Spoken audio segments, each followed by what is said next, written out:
തിരുവനന്തപുരത്തേക്ക് പോവുകയാണ്. അവിടെ യുവമോർച്ചയുടെ സെക്രട്ടേറിയറ്റ് മാർച്ച് നടക്കുകയാണ്. ശബരിമല വിഷയത്തിലാണ് ആ മാർച്ച് നടക്കുന്നത്.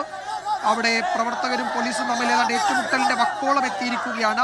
ബാരിക്കേഡ് തകർത്ത് മുന്നേറാൻ യുവമോർച്ച പ്രവർത്തകർ ശ്രമിക്കുന്നു. പോലീസ് അവരെ പ്രതിരോധിക്കുന്നു. ജലപീരങ്കി പ്രയോഗിച്ചു കഴിഞ്ഞിട്ടുണ്ട് ഇതിനോടകം തന്നെ പലതവണ. BJP സംസ്ഥാന അധ്യക്ഷൻ രാജീവ് ചന്ദ്രശേഖർ ഈ മാർച്ച് ഉദ്ഘാടനം ചെയ്തതിന് പിന്നാലെയാണ് സംഘർഷത്തിലേക്ക് കാര്യങ്ങൾ എത്തിയത്.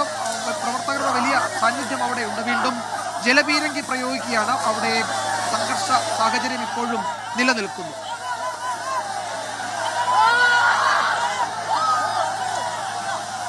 ബാരിക്കേഡ് ഭേദിച്ച് പ്രവർത്തകർ മുന്നോട്ട് നീങ്ങാൻ ശ്രമിക്കുന്നുണ്ട്. അതിനെ തടയുകയാണ് പോലീസ്. 2 ലെയർ ബാരിക്കേഡ് അവിടെ ഇതിനോടകം തന്നെ സ്ഥാപിച്ചിട്ടുണ്ട്. ഇതുകൂടാതെയാണ് ഈ ജലപീരങ്കി പ്രയോഗിക്കുകയും ചെയ്തിരിക്കുന്നത്. പ്രവർത്തകരുടെ എണ്ണം വളരെ കൂടുതലായതുകൊണ്ട് ഒരുപക്ഷെ കൂടുതൽ പ്രതിരോധം പോലീസിന്റെ ഭാഗത്തു നിന്ന് ഉണ്ടായേക്കും. അവിടെ ആ വാഹനത്തിന് നേരെ ജലപീരങ്കിക്കെതിരെ അവിടെ പ്രവർത്തകർ കല്ലെറിയുകയും കമ്പുകൊണ്ട് അടിക്കുകയും ഒക്കെ ചെയ്യുന്നുണ്ട്.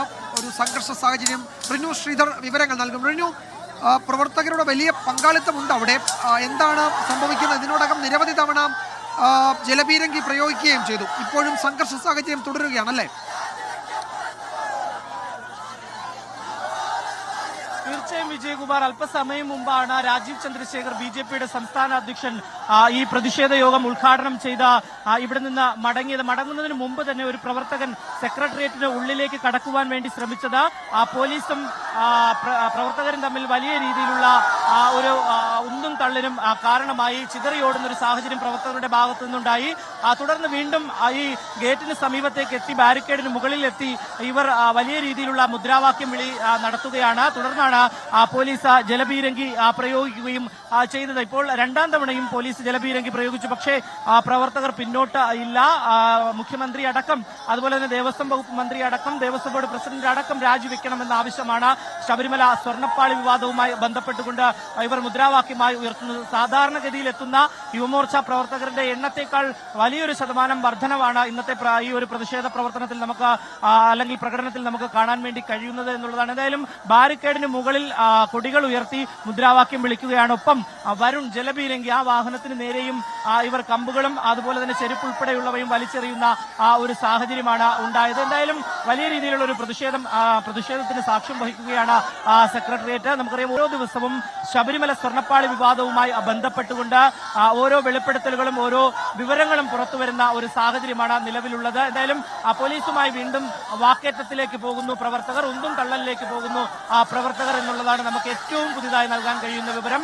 ഈ കണ്ടോൺമെന്റ് ഗേറ്റിന് തൊട്ട് ഇപ്പുറത്ത് ഉള്ള നോർത്ത് ഗേറ്റ്, പ്രധാന കവാടമാണ് സെക്രട്ടേറിയറ്റിന്റെ. ഈ നോർത്ത് കവാടത്തിന്റെ ഗേറ്റ് മറികടന്ന് അപ്പുറത്തേക്ക് കടക്കുവാനുള്ള ഒരു ശ്രമമാണ് പ്രവർത്തകരുടെ ഭാഗത്തു നിന്നുണ്ടാകുന്നത്. പക്ഷേ പോലീസ് ഒരു രീതിയിലും അത് അനുവദിക്കുന്നില്ല.